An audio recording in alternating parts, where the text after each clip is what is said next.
The iPad Pro is Apple's biggest tablet yet, and the company even thinks that you could use this thing instead of a laptop. But is that true? With me is my colleague Andy. Hello, Andy. Hello. And Andy has been using the iPad Pro as his main computer for a week, and he's going to share his thoughts. So this is a 12.9-inch tablet. It's absolutely massive. Firstly, tell me, Andy, having used it, how does the size impact productivity? It just makes everything a lot easier. You've got so much more screen real estate to see. Web pages look much better when they're big.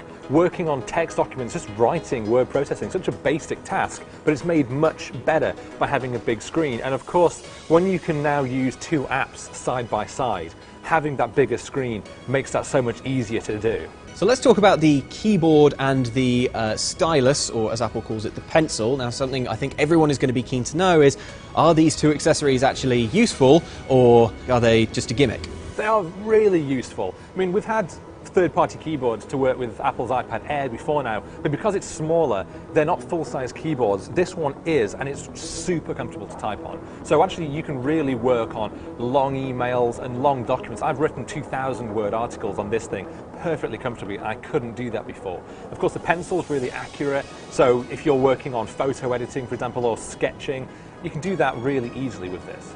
Are there any times where it's really let you down and you've had to put aside the iPad Pro and go back to a different computer? Yeah, so it doesn't support RAW files, so for all my photography that's an issue. I have to switch back to my MacBook Pro, and it doesn't play that well with some Google accounts when you're using them on corporate networks, which we do all the time, so syncing calendars and emails can be a bit tricky. And of course, much as the screen size helps some things, when you're doing a lot of heavy multitasking, if you're doing a lot of work, you need a lot of windows open at once, different tabs in Finder, for example, which you can get on the MacBook, it's still not quite as easy. So if I'm doing a heavy work, I will still switch back.